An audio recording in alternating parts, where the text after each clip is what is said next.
ngelihat senyum orang tua itu lebih lebar ketika anaknya berprestasi daripada anaknya bandel. Kita pakai diksi anak-anak nongkrong di ilmiah itu lebih nggak bisa lagi. Skripsi apa? Halo teman-teman semua, apa kabar? Kembali lagi di Bang Site Channel. Nah teman-teman, aku tetap bersama Bang Tejo, ya Bang ya. Oke, teman-teman di siang hari yang cerah ini ya luar biasa. Di channel kita, di channel Bang Site ada nih kedatangan anak muda yang luar biasa di Kota Medan ya. Ini dia Bro Muhammad Aditya Kurnia, SKM MPH bro ya. Nah dia ini kami dapat info dia masih muda banget bro ya. Sebenarnya masih muda. Sudah jadi dosen ya bro? Benar. Itu gimana tuh ceritanya bro? Sebenarnya Sudah master loh gitu, jadi master masih muda nih, 24 tahun ya? 24 tahun. Oke, boleh diceritain dong sama teman-teman bro?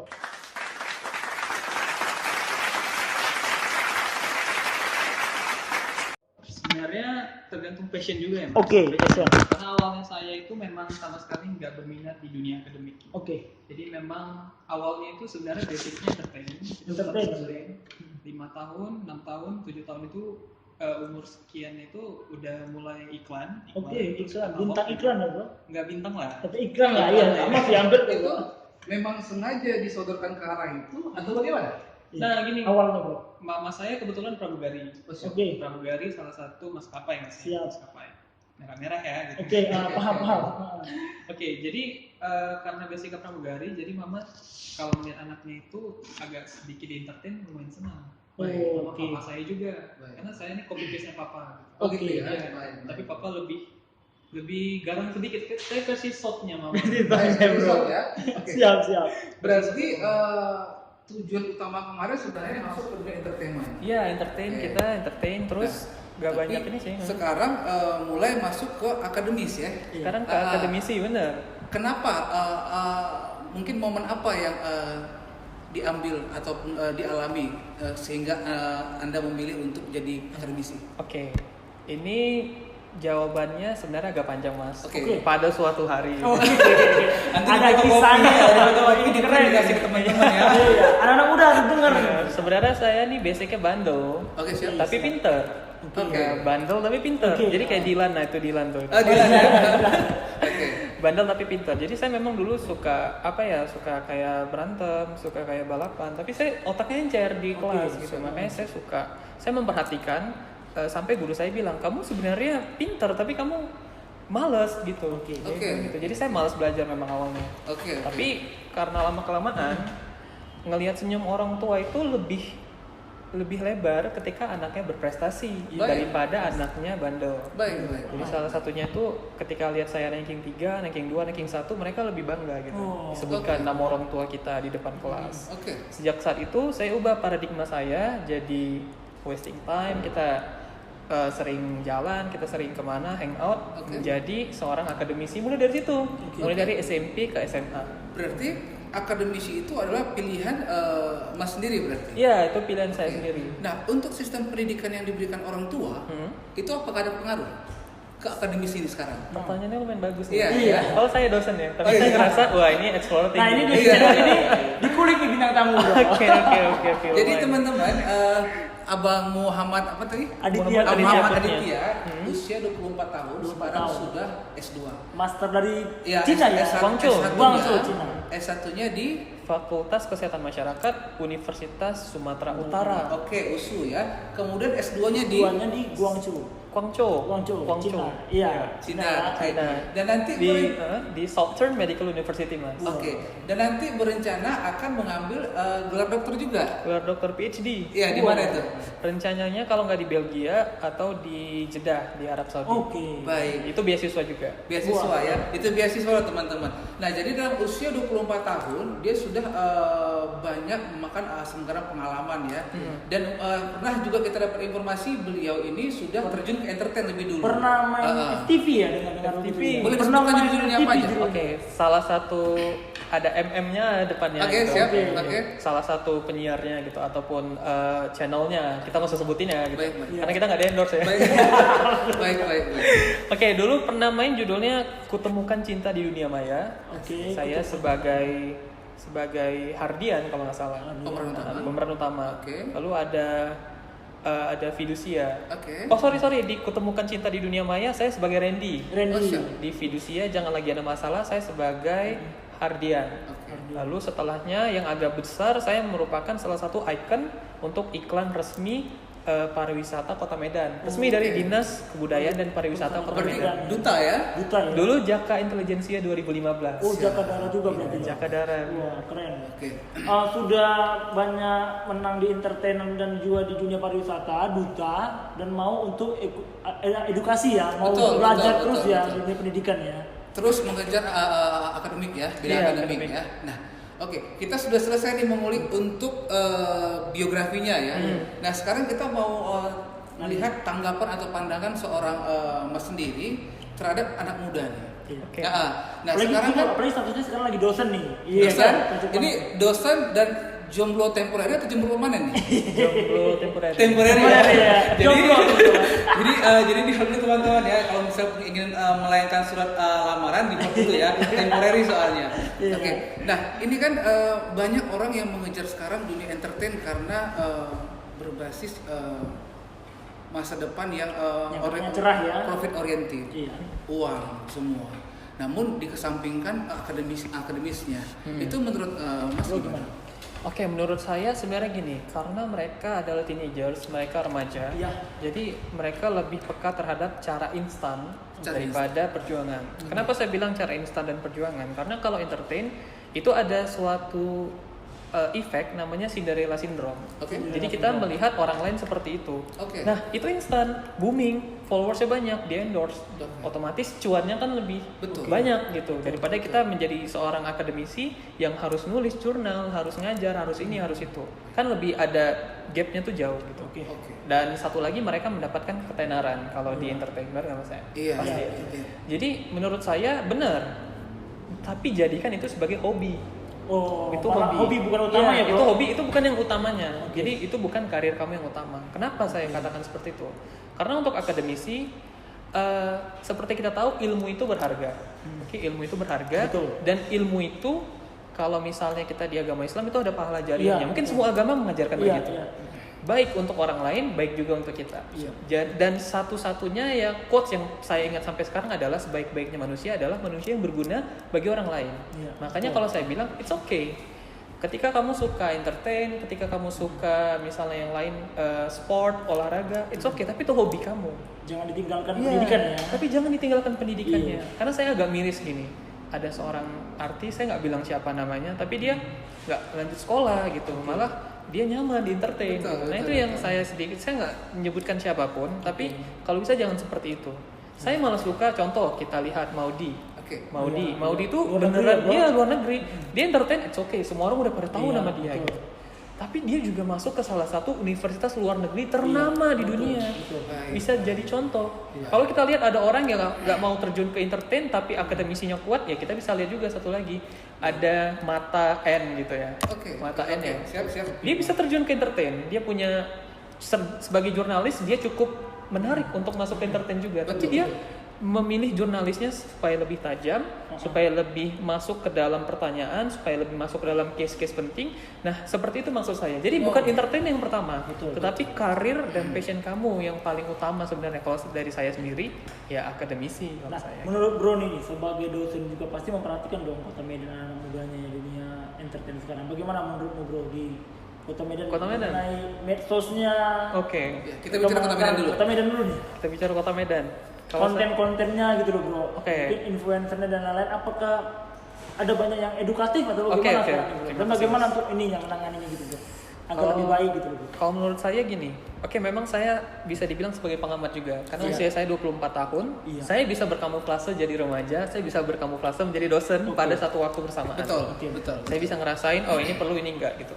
Kalau untuk konten kreator di Kota Medan sebenarnya banyak yang menarik. Oke. Tapi yang digemari oleh fans, yang digemari oleh reviewer, yang digemari oleh viewers itu adalah prank yang bentuknya itu prank gitu. Iya, betul. Itu bentuknya yang merugikan orang lain juga. Malah itu yang laris ya Bro. Malah itu yang laris. Malah itu yang laris dan malah itu yang kalau digoreng itu jadi santapan hangat. Wanginya kemana-mana gitu. Nah, masalahnya di Kota Medan sebenarnya banyak kreator kreatif itu banyak. Salah satunya channel ini ya. Saya akui itu kreatif ya. Tapi Makasih, Bro.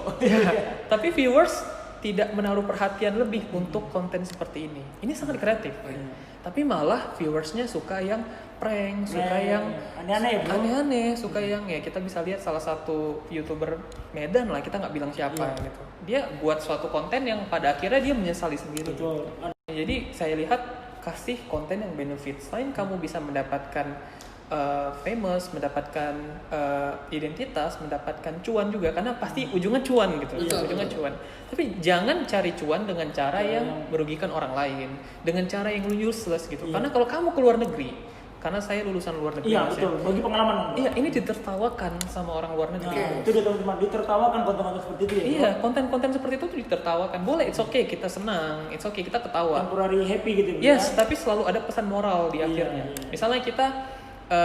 Misalnya kita lihat salah satu konten di China, karena saya lulusan China dulu ya, setahun lalu. Nggak Iya. sekarang. Kalau sekarang mah saya nggak bisa pulang ke Indonesia. Iya, betul. Tahun lalu. Untung aja ya bro, langsung pulang sebelum kejadian pandemi ya bro. Tahun lalu. Jadi tetap ada satu platform konten yang cukup besar. Kita nggak usah bilang nama kontennya, kita bilang aja Toktik gitu. Oke. Toktik ya. Toktik ya. Siap. Karena di Toktik ini semua orang bisa jadi apapun. Nah itu dia. Semua orang bisa dilihat. Fenomenanya. Mau lu banyak viewers, lu tinggal gila-gila aja. Iya, betul. Lu tinggal buka-buka dikit Udah, aja. iya, udah Nah, jadi itu gitu. nggak berguna. Tapi kalau orang luar, misalnya kayak di Guangzhou, pribadi saya sendiri, Oke. itu kreatif. Oke. Mereka konten Toktiknya itu handmade. Oh. Atau mereka buat mini drama tapi ada pesan moral. Oke. Dan ternyata juga terkenal di sini. Iya, Permasalahannya, kenapa yang terkenal dengan pesan moral dan juga ilmu yang bermanfaat tidak di-up oleh viewers Nah kota itu dia Medan? bro. Berarti ini dalam kata lain salahnya si content creator atau si viewers ya? Mungkin salahnya netizen kayaknya. Gimana bro? Ya, yang pertama sebenarnya ini masih tidak ada asap kalau tidak ada api. Nah, betul. Jadi Betul. kalau kata karena netizen, konten creator melihat netizen ini senangnya konten yang aneh-aneh. Iya. Kalau bikin konten bermanfaat, dikit nih view-nya. Benar, Jadi benar. terpaksa udah deh bikin yang agak aneh-aneh aja Makanya biar ditonton gitu ya. iya, bro. makanya saya bilang ini ada salah satu bentuk efek yang dinamakan Cinderella syndrome. Cinderella syndrome. Kalau kita lihat, prank pura-pura ini Iya. banyak nih viewersnya gitu. Nah itu mereka ngikut gitu. Misalnya di Toktik itu dance-nya yang begini-begini tuh. Oke. Kita nggak usah terlalu Challenge panjang. lah, challenge. challenge lah. Ya, dan mereka latah jadinya. Betul, Jadi betul. Cinderella syndrome. Kenapa saya sebutkan Cinderella syndrome? Iya. Karena salah satu dosen saya yang saya idolakan di FKM USU selalu mengambil kata Cinderella syndrome karena seseorang ingin hidupnya seperti orang lain. Oke. Cinderella itu kan instan. Tiba-tiba Betul. ada ibu peri, Betul. kasih ini kasih itu. Cantiknya hanya jam 12 malam gitu ya. Dari di bawah jam 12 gitu ya. Iya benar. Jadi itu bisa dilihat di sosial juga. Ternyata banyak Cinderella syndrome yang ada di sosial kita. Baik. Nah, saran mungkin ataupun tanggapan untuk remaja yang di usia sekarang terjun ke dunia entertainment apa? Sarannya, Nah, yang pertama, ingat, itu bukan suatu cara utama, itu bukan suatu cara akhir juga untuk mendapatkan cuan atau popularitas. Iya. Baik. Satu. Yang pertama, oke, kamu jangan lupa status kamu adalah seorang pelajar. Ya jangan ditinggalin belajarnya. Betul. Kamu adalah status kamu atlet, misalnya dia atlet berprestasi, tapi entertainnya cukup bagus. Contohnya kita lihat aja lah salah satu pebasket. Iya. Oke, siap. Ada beberapa pebasket yang keluar dari zonanya itu Betul. karena nyaman di entertain. Betul. Tapi dulu dia cukup hebat dalam jadi pemain basket itu ada, dan ada juga salah satu instansi Oke. cukup terkenal Caya-Caya Iya, dulu. iya. sampai dia hilang juga dari profesinya. Betul. Makanya Jadi, saya bilang sebentar aja ya bro. iya, jadi it's okay, entertain bisa dijadikan hobi. It's okay, entertain bisa dijadikan salah satu penyaluran bakat kita. Tapi jangan jadikan entertain sebagai goals utama kita. Betul. Kalau saya pribadi mungkin agak lebih dalam ya Mas ya. Saya dulu pernah jadi Jaka Intelijensia Kota Medan 2015, aka Duta Pariwisata Kota Medan. Saya juga pernah jadi Duta Humas Kepolisian Daerah Sumatera Utara. Baik. Luar biasa prestasinya. Periode 1, periode 2. Jadi itu 2015, 16, 16, 17. Oke. Akademik saya balance. Di USU saya jadi salah satu lulusan tercepat. Oke. Untuk campaign ini Termuda kira-kira juga. apa tuh Mas? Yang untuk tadi humas Di kepolisian. Humas Oke. Itu campaignnya apa? Kampanye yang pertama tetap kegiatan positif bagi remaja. Karena zaman saya kemarin itu banyak vandalisme. Oh, Kenapa siap. saya bilang vandalisme? Karena banyak coret-coretan, Iya. banyak ugal-ugalan, Iya. banyak merusak fasilitas umum. Baru dibangun satu fasilitas umum, Langsung besok hilang dikerjain, besinya. benar. Apalagi di Kota Medan ya, Bro. Iya, tiba-tiba besok ada ACS Ya, gitu. betul. Tiba-tiba ada ini love ini gitu. Iya, Paling sering gitu. Sampai Itu- saya hafal namanya. Itu emang karena usilnya atau karena memang Pemko tidak menyediakan tempat atau Nah, rumah begini untuk tuh, mereka. Nah, ini lumayan bagus juga nih pertanyaan. Iya kan, ini agak ini bro. Itu apakah memang ya itu usil atau memang nggak ada sarananya bro? Mungkin bisa saja kan? Oke, sebenarnya kalau untuk sarana, kalau kita pakai komparasi, karena saya dosen, saya Ya. selalu pakai komparasi Baik. antara Iya. satu sisi dan sisi lain. Iya.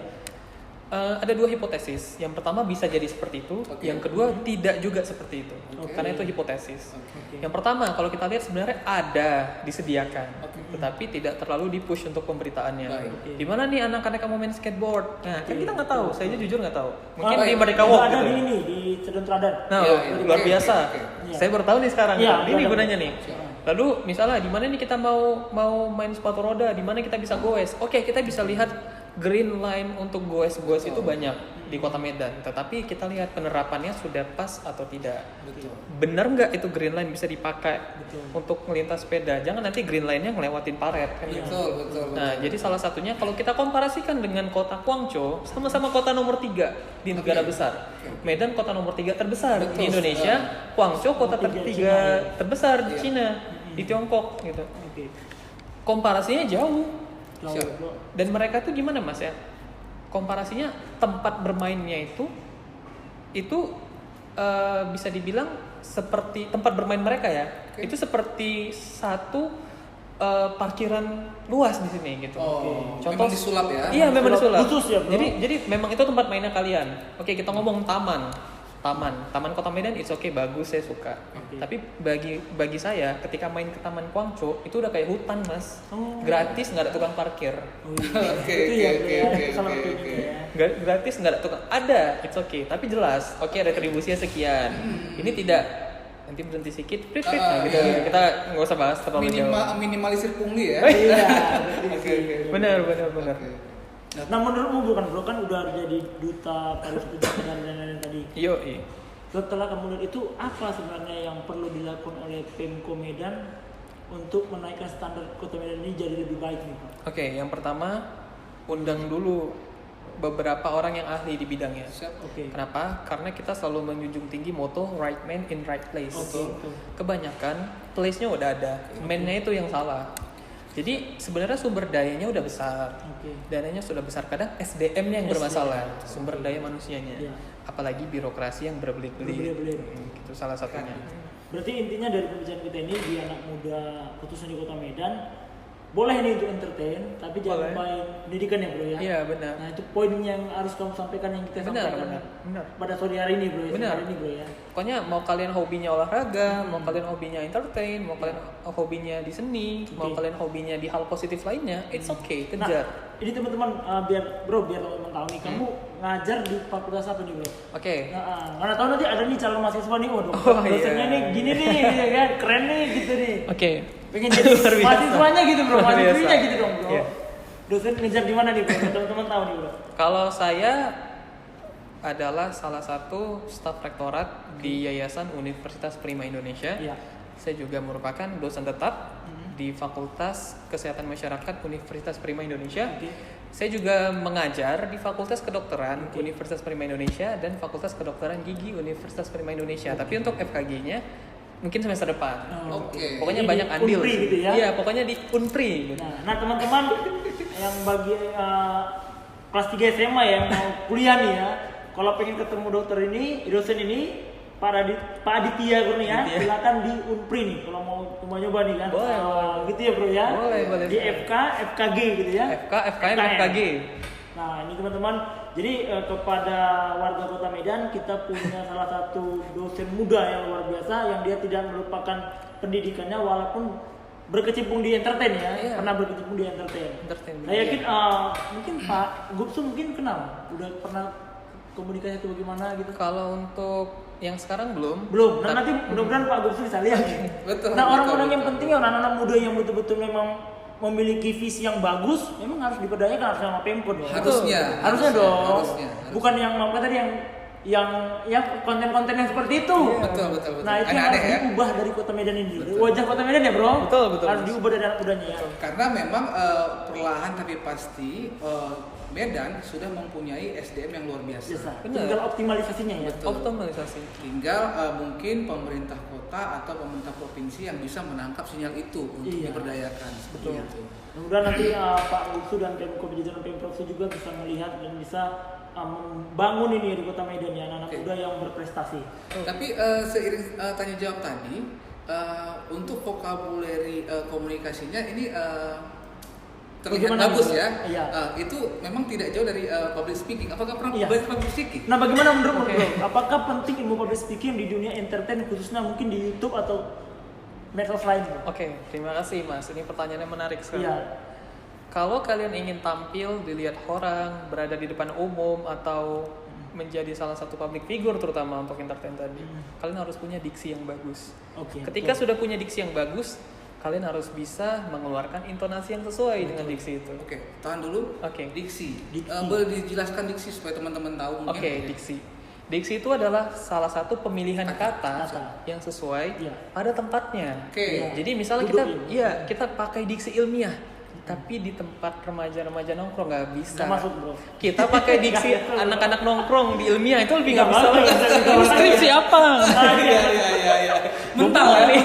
Jadi public speaking ya, Bro. Iya, jangan terbalik. Ah. Jangan juga nanti sopan ke teman. Oh iya maaf saya terlambat gitu. Tapi ke orang tua, aku mau pergi dulu ya. Nah. Cocok. Jadi tetap diksi harus diperhatikan. Oke, pertama. Salah satunya memang harus belajar public speaking, itu yang paling awal pasti. Nah. Kita diajari pemilihan diksi. Iya. Bagaimana caranya? Banyak baca, Betul. banyak bergaul dengan orang-orang yang memiliki diksi. Saya rasa mungkin mas-masnya punya nih. Iya. Punya nih, bagaimana sih caranya gitu Nah. public speaking bagus gitu. Jadi itu kan, Bro, pertanyaan bagus juga kan dari kamu nih, bagaimana public speaking. Jadi kami berencana mengadakan event public speaking di September. Nice. That was Dan nice. nanti ada narasumbernya Coki Sitohang ya, Ya. Arianto Kandani, G Pamungkas untuk di komikanya, dan juga Natalia Sunaidi, Bro. Good. Untuk Oke. Kota Medan nih, karena kami melihat kami dari Medan Event Kreatif nih. Mhm.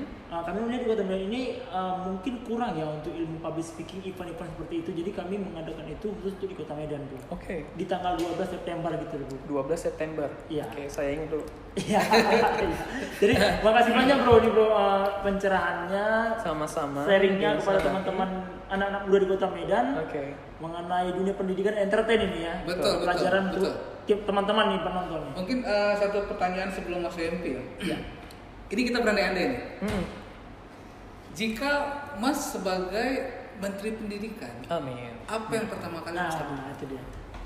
Yang pertama kali saya Iya. lakukan. Jika nanti terpilih nih gitu, Bro. Oke, terima kasih. Mana Mas. tahu kan gitu kan. Benar. Nah, Yang kita tahu Kementerian Pendidikan mengelola salah satu APBN yang jumlahnya persentasenya salah satu yang terbanyak Ya. di bidang-bidangnya. Oke. Mungkin habis itu juga ada kesehatan, itu bisa dicek ya, bisa dicek lebih detail.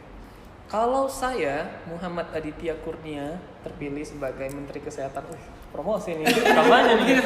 Pak Jokowi. yang mainan, Bro, malam-malam, Bro. Iya kan? Kita nggak tahu. Siapa tahu Bapak mau punya menteri milenial kayak Malaysia juga. Kan? Iya. Masuk, oke.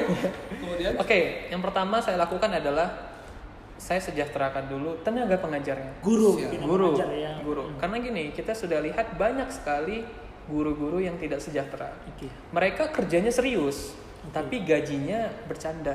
Ada orang yang kerjanya bercanda, gajinya serius. Gitu. Pelawak. Tuh, saya nggak bilang profesinya. oke. Oke, Iya, iya. tapi itu saya rasa kebalik gitu. Kalian bisa ngomong, bisa baca, bisa matematika, fisika, IPS, yang lain sebagainya tuh karena guru. Betul. Jadi yang pertama saya lakukan adalah saya ubah parameternya. Honorer itu saya ubah. Angkat, Bro, ya. Saya angkat semuanya jadi PNS supaya guru itu bisa maksimal dalam mengajar. Dengan optimalisasi anggaran dong. Good, berarti. ya benar, dengan anggaran yang disesuaikan tentunya. Iya, Karena kita bisa banyak atur.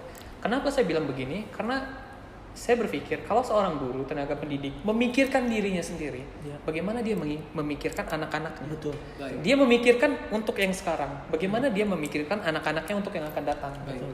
Nah, itu yang mau saya lakukan pertama. Yang kedua adalah infrastruktur sekolah di desa-desa harus Fasilitas, diperhatikan. ya. Iya. Jangan sampai salah anggaran, jangan sampai salah penerapan regulasi. Baik. Mungkin banyak, mungkin Pak Menteri pendidikan belum main ke sini, Iya. sekolahnya mungkin bobrok gitu. Nah, Iya. gimana cara kita tahu? Kita survei aja dari alumni-alumni. Lalu saya lihat kurikulum agak sedikit harus diubah sedikit. Kenapa? Karena kita masih lihat anak-anak kita itu masih ngambang.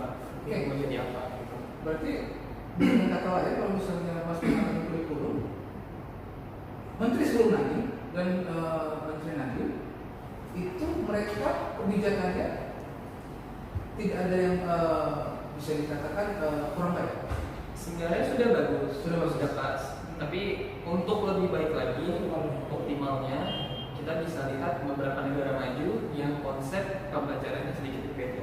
Oke. Jadi kalau anak-anak sekarang tuh rata-rata kan textbook. Oke. Mereka textbook ngapal, terus mereka jarang sekali jatuh soal, istirahat, PR dan selesai itu dunia pendidikan. Sebenarnya sudah mulai diimplementasikan oleh Pak Nadiem, Menteri Pendidikan dan juga pemerintah untuk belajar di luar rumah ataupun kita berkunjung praktek PBL atau gimana akan ada istilahnya. Tapi benar seperti itu benar. Tapi konsepnya itu bukan menghafal Pak. Konsepnya itu bukan kita harus mengerti soal itu mati-matian gitu. Karena di kehidupan itu hampir nggak dipakai. It's okay kita tahu teori, kita tahu teori, kita tahu konsep itu bagus. Tapi setelah itu sejak dini ingin menjadi apa kita itu yang harus kita lakukan. Yang ditujunya apa gitu, Iya. spesialisasinya gitu. Benar. Jadi nggak cuma waktu SMA baru ditekankan kita mau jadi apa, itu terlalu terlambat. Tapi kalau misalnya dari SMP, dari SMA dia sudah tahu dia mau mengejar itu, dia pasti bakal serius. Dia pasti bakal serius dan nggak akan ada waktunya untuk nakal-nakal, vandalisme. Karena saya juga mantan siswa Pak, gitu. Saya juga mantan mahasiswa dan saya kuliah di sini dan ada di luar negeri juga. Ada gap yang sedikit jauh Pak. Jadi kalau kita lihat mereka, oke di universitas saya dulu hampir sama polanya. SMA, SMP, SD, kuliah pun bersama. Kenapa? Gini, karena kalau mereka belajar itu nggak ada yang main handphone. Wajar olimpiade mereka juara 1, juara 2 wajar. It's okay. SMP, SMA kita bisa. Tapi kalau udah kuliah pasti 1, 2 atau 3 atau banyak tapi nggak sebanyak mereka. Sebanyak mereka juga unggulkan. Di negara maju, waktunya belajar ya belajar. Waktunya olahraga olahraga. Waktunya makan ya makan. Bukan waktunya makan kita main handphone. Waktunya olahraga kita main sorot. Terus waktunya ngumpul juga main handphone. Terus waktunya belajar apalagi di dalam kelas itu yang bingung gitu. Tapi kalau di sana handphone itu ada waktunya, ada tempatnya. Jadi sesuai. Nge-game itu oke nge-game, tapi tidak mengganggu rutinitas yang seharusnya dari kamu. Berarti saling menghargai juga ya. Iya benar. Oke. Wah teman-teman, jadi itu tadi ya sedikit bincang-bincang. Next kalau misalnya nanti bisa kita lanjut lagi Boleh, lanjut ya. ya.